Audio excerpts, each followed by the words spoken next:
The Portrait of Mr. W.H. Chapter 2. It was past 12 o'clock when I awoke, and the sun was streaming in through the curtains of my room in long slanting beams of dusty gold. I told my servant that I would be at home to no one, and after I had had a cup of chocolate and a petit pain, I took down from the bookshelf a copy of Shakespeare's Sonnets, and began to go carefully through them. Every poem seemed to me to corroborate Cyril Graham's theory. I felt as if I had my hand upon Shakespeare's heart, and was counting each separate throb and pulse of passion. I thought of the wonderful boy actor and saw his face in every line. Two sonnets, I remember, struck me particularly. They were the 53rd and the 67th. In the first of these, Shakespeare, complimenting Willie Hughes on the versatility of his acting, on his wide range of parts, a range extending from Rosalind to Juliet, and from Beatrice to Ophelia, says to him, "What is your substance, whereof are you made, that millions of strange shadows on you tend?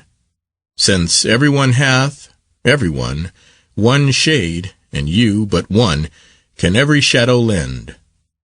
Lines that would be unintelligible if they were not addressed to an actor, for the word shadow had in Shakespeare's day a technical meaning connected with the stage. "The best in this kind are but shadows," says Theseus of the actors in the Midsummer Night's Dream, and there are many similar allusions in the literature of the day.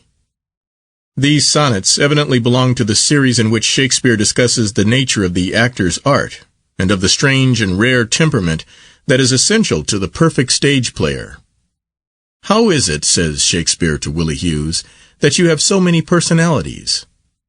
And then he goes on to point out that his beauty is such that it seems to realize every form and phase of fancy, to embody each dream of the creative imagination, an idea that is still further expanded in the sonnet that immediately follows, where, beginning with the fine thought, "Oh, how much more doth beauty beauteous seem, by that sweet ornament which truth doth give," Shakespeare invites us to notice how the truth of acting, the truth of visible presentation on the stage, adds to the wonder of poetry, giving life to its loveliness and actual reality to its ideal form. And yet, in the 67th sonnet, Shakespeare calls upon Willie Hughes to abandon the stage with its artificiality, its false mimic life of painted face and unreal costume, its immoral influences and suggestions, its remoteness from the true world of noble action and sincere utterance. "Ah, wherefore with infection should he live, and with his presence grace impiety, that sin by him advantage should achieve, and lace itself with his society? Why should false painting imitate his cheek, and steal dead seeming of his living hue? Why should poor beauty indirectly seek roses of shadow, since his rose is true?" It may seem strange that so great a dramatist as Shakespeare, who realized his own perfection as an artist and his humanity as a man on the ideal plane of stage writing and stage playing, should have written in these terms about the theater. But we must remember that in Sonnets 110 and 111, Shakespeare shows us that he too was wearied of the world of puppets, and full of shame at having made himself a motley to the view. The 111th sonnet is especially bitter. "Oh, for my sake do you with fortune chide, the guilty goddess of my harmful deeds, that did not better for my life provide than public means which public manners breeds. Thence comes it that my name receives a brand, and almost thence my nature is subdued to what it works in, like the dyer's hand. Pity me then, and wish I were renewed." And there are many signs elsewhere of the same feelings, signs familiar to all real students of Shakespeare. One point puzzled me immensely as I read the sonnets, and it was days before I struck on the true interpretation, which indeed Cyril Graham himself seems to have missed. I could not understand how it was that Shakespeare set so high a value on his young friend marrying. He himself had married young, and the result had been unhappiness, and it was not likely that he would have asked Willie Hughes to commit the same error. The boy player of Rosalind had nothing to gain from marriage, or from the passions of real life. The early sonnets, with their strange entreaties to have children, seemed to me a jarring note. The explanation of the mystery came on me quite suddenly, and I found it in the curious dedication. It will be remembered that the dedication runs as follows. To the only begetter of these ensuing sonnets, Mr. W.H., all happiness and that eternity promised by our ever-living poet wisheth the well-wishing adventurer in setting forth. T.T. Some scholars have supposed that the word begetter in this dedication means simply the procurer of the sonnets for Thomas Thorpe, the publisher. But this view is now generally abandoned, and the highest authorities are quite agreed that it is to be taken in the sense of inspirer, the metaphor being drawn from the analogy of physical life. Now I saw that the same metaphor was used by Shakespeare himself all through the poems, and this set me on the right track. Finally, I made my great discovery. The marriage that Shakespeare proposes for Willie Hughes is the marriage with his muse, an expression which is definitely put forward in the 82nd sonnet, where, in the bitterness of his heart at the defection of the boy actor for whom he had written his greatest parts, and whose beauty had indeed suggested them, he opens his complaint by saying, I grant thou wert not married to my muse. The children he begs him to beget are no children of flesh and blood, but more immortal children of undying fame. The whole cycle of the early sonnets is simply Shakespeare's invitation to Willie Hughes to go upon the stage and become a player. How barren and profitless a thing, he says, is this beauty of yours, if it be not used. When 40 winters shall besiege thy brow, and dig deep trenches in thy beauty's field, thy youth's proud livery, so gazed on now, will be a tattered weed of small worth held.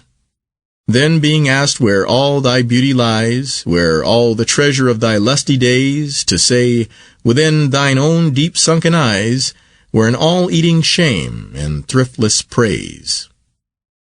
You must create something in art. My verse is thine and born of thee. Only listen to me, and I will bring forth eternal numbers to outlive long date, and you shall people with forms of your own image the imaginary world of the stage. These children that you beget, he continues, will not wither away as mortal children do, but you shall live in them, and in my plays. Do but make thee another self for love of me, that beauty still may live in thine or thee. I collected all the passages that seemed to me to corroborate this view, and they produced a strong impression on me, and showed me how complete Cyril Graham's theory really was. I also saw that it was quite easy to separate those lines in which he speaks of the sonnets themselves from those in which he speaks of his great dramatic work. This was a point that had been entirely overlooked by all critics up to Cyril Graham's day, and yet it was one of the most important points in the whole series of poems. To the sonnets, Shakespeare was more or less indifferent. He did not wish to rest his fame on them. They were to him his slight muse, as he calls them, and intended, as Mears tells us, for private circulation only among a very few, friends. Upon the other hand, he was extremely conscious of the high artistic value of his plays, and shows a noble self-reliance upon his dramatic genius. When he says to Willie Hughes, "But thy eternal summer shall not fade, nor lose possession of that fair thou owest, nor shall death brag thou wanderest in his shade, when in eternal lines to time thou growest. So long as men can breathe or eyes can see, so long lives this, and this gives life to thee." The expression eternal lines clearly alludes to one of his plays that he was sending him at the time, just as the concluding couplet points to his confidence in the probability of his plays being always acted. In his address to the dramatic muse, Sonnets 100 and 101, we find the same feeling. "Where art thou, muse, that thou forget'st so long to speak of that which gives thee all thy might? Spendest thou thy fury on some worthless song, darkening thy power to lend base subjects light?" he cries. And then he proceeds to reproach the mistress of tragedy and comedy for her neglect of truth and beauty died, and says, "Because he needs no praise, wilt thou be dumb? Excuse not silence so, for it lies in these to make him much outlive a gilded tomb, and to be praised of ages yet to be. Then do thy office, Muse. I teach thee how to make him seem long hence as he shows now. It is, however, perhaps in the 55th sonnet that Shakespeare gives to this idea its fullest expression. To imagine that the powerful rhyme of the second line refers to the sonnet itself is to mistake Shakespeare's meaning entirely. It seemed to me that it was extremely likely from the general character of the sonnet that a particular play was meant, and that the play was none other but Romeo and Juliet. Not marble nor the gilded monuments of princes shall outlive this powerful rhyme, but you shall shine more bright in these contents than unswept stone besmeared with sluttish time. When wasteful wars shall statues overturn, and broils root out the work of masonry, nor Mars his sword, nor war's quick fire shall burn the living record of your memory. Against death and all oblivious enmity shall you pace forth.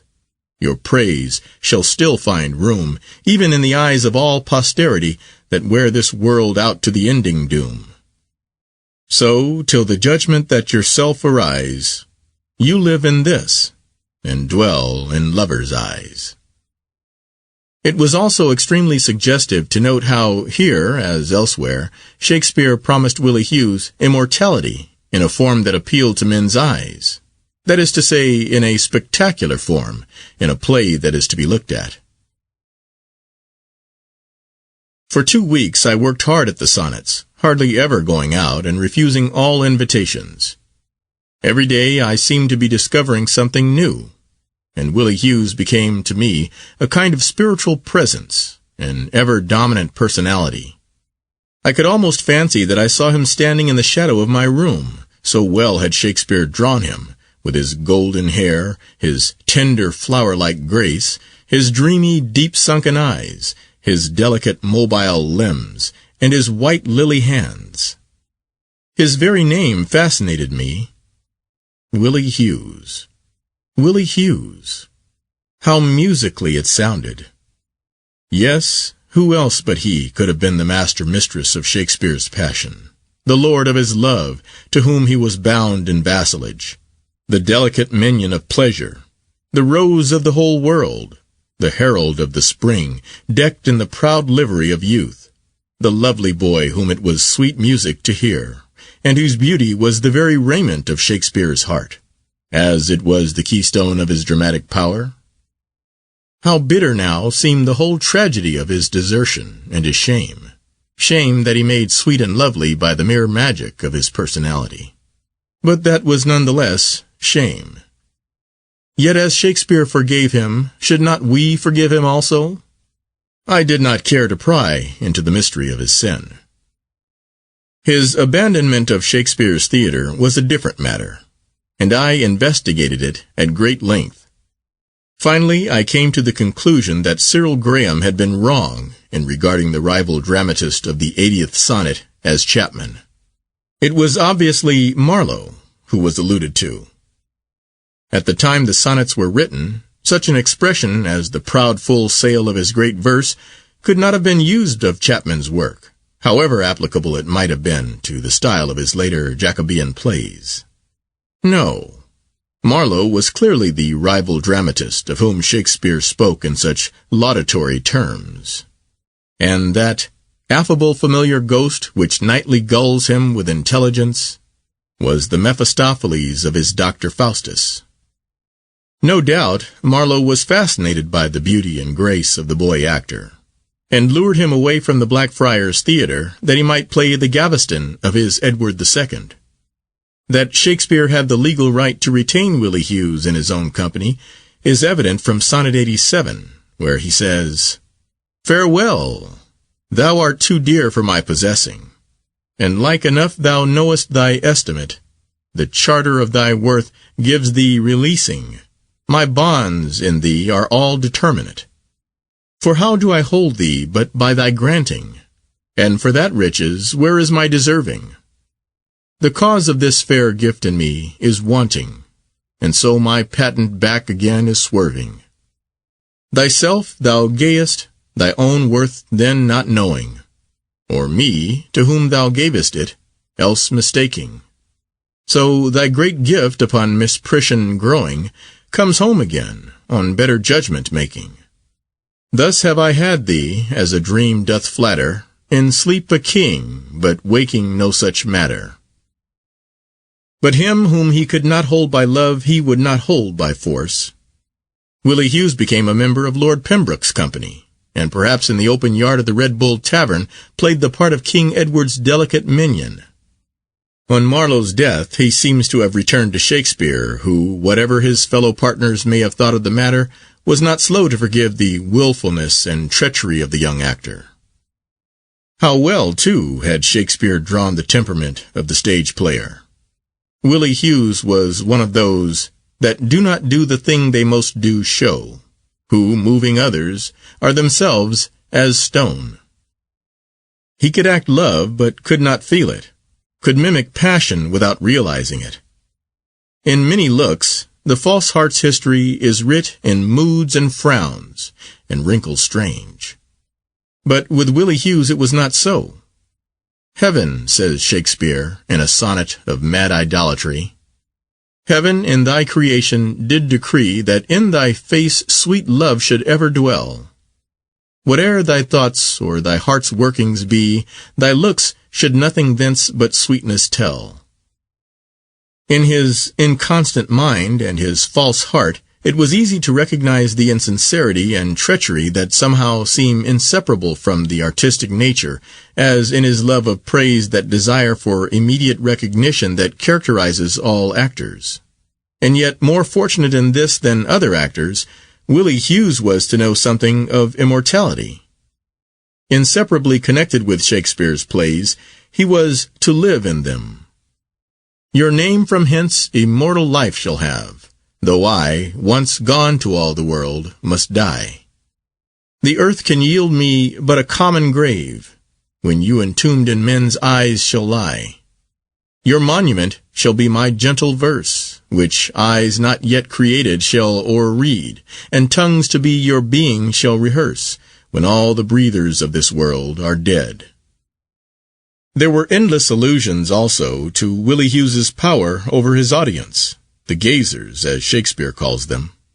But perhaps the most perfect description of his wonderful mastery over dramatic art was in A Lover's Complaint, where Shakespeare says of him, In him a plenitude of subtle matter, applied to caudals all strange forms receives, of burning blushes, or of weeping water, or swooning paleness. And he takes and leaves in either's aptness, as it best deceives, to blush at speech's rank, to weep at woes, or to turn white and swoon at tragic shows. So, on the tip of his subduing tongue, all kinds of arguments and questions deep, all replication prompt and reason strong, for his advantage still did wake and sleep, to make the weeper laugh, the laugher weep. He had the dialect and the different skill, catching all passions in his craft of will. Once I thought that I had really found Willie Hughes in Elizabethan literature. In a wonderfully graphic account of the last days of the great Earl of Essex, his chaplain, Thomas Snell, tells us that the night before the Earl died, he called William Hughes, which was his musician, to play upon the virginals and to sing. "Play," said he, "my song, Will Hughes, and I will sing it to myself." So he did it most joyfully, not as the howling swan, which, still looking down, waileth her end, but as a sweet lark, lifting up his hands and casting up his eyes to his God. With this mounted the crystal skies, and reached with his unwearied tongue the top of highest heavens. Surely the boy who played on the virginals to the dying father of Sidney's Stella was none other but the Will Hughes to whom Shakespeare dedicated the Sonnets, and whom he tells us was himself sweet music to hear. Yet Lord Essex died in 1576, when Shakespeare himself was but 12 years of age. It was impossible that his musician could have been the Mr. W.H. of the Sonnets. Perhaps Shakespeare's young friend was the son of the player upon the virginals. It was at least something to have discovered that Will Hughes was an Elizabethan name. Indeed, the name Hughes seemed to have been closely connected with music and the stage. The first English actress was the lovely Margaret Hughes, whom Prince Rupert so madly loved. What more probable than that between her and Lord Essex musician had come the boy actor of Shakespeare's plays? But the proofs, the links, where were they? Alas, I could not find them. It seemed to me that I was always on the brink of absolute verification, but that I could never really attain it. From Willie Hughes's life I soon passed to thoughts of his death. I used to wonder what had been his end. Perhaps he had been one of those English actors who in 1604 went across sea to Germany and played before the great Duke Henry Julius of Brunswick, himself a dramatist of no mean order, and at the court of that strange Elector of Brandenburg, who was so enamored of beauty that he was said to have bought for his weight in amber the young son of a traveling Greek merchant, and to have given pageants in honor of his slave all through that dreadful famine year of 1606 to 1607, when the people died of hunger in the very streets of the town, and for the space of 7 months there was no rain. We know at any rate that Romeo and Juliet was brought out at Dresden in 1613, along with Hamlet and King Lear, and it was surely to none other than Willie Hughes that in 1615 the death mask of Shakespeare was brought by the hand of one of the suite of the English ambassador, pale token of the passing away of the great poet who had so dearly loved him. Indeed, there would have been something peculiarly fitting in the idea that the boy actor, whose beauty had been so vital an element in the realism and romance of Shakespeare's art, should have been the first to have brought to Germany the seed of the new culture, and was in his way the precursor of that Aufklärung, or illumination of the 18th century. That splendid movement which, though begun by Lessing and Herder, and brought to its full and perfect issue by Goethe, was in no small part helped on by another actor, Friedrich Schroeder, who awoke the popular consciousness, and by means of the feigned passions and mimetic methods of the stage, showed the intimate, the vital connection between life and literature. If this was so, and there was certainly no evidence against it, it was not improbable that Willie Hughes was one of those English comedians, mime quidem ex Britannia, as the old chronicle calls them, who were slain at Nuremberg in a sudden uprising of the people, and were secretly buried in a little vineyard outside the city by some young men who had found pleasure in their performances, and of whom some had sought to be instructed in the mysteries of the new art. Certainly no more fitting place could there be for him, to whom Shakespeare said, "Thou art all my art," than this little vineyard outside the city walls. For was it not from the sorrows of Dionysos that tragedy sprang? Was not the light laughter of comedy, with its careless merriment and quick replies, first heard on the lips of the Sicilian vine-dressers? Nay, did not the purple and red stain of the wine froth on face and limbs give the first suggestion of the charm and fascination of disguise, the desire for self-concealment, the sense of the value of objectivity thus showing itself in the rude beginnings of the art? At any rate, wherever he lay, whether in the little vineyard at the gate of the Gothic town, or in some dim London churchyard amidst the roar and bustle of our great city, no gorgeous monument marked his resting place. His true tomb, as Shakespeare saw, was the poet's verse; his true monument, the permanence of the drama. So had it been with others whose beauty had given a new creative impulse to their age. The ivory body of the Bithynian slave rots in the green ooze of the Nile, and on the yellow hills of the Ceramicus is strewn the dust of the young Athenian. But Antinous lives in sculpture, and Charmides in philosophy. End of section 10, recording by James.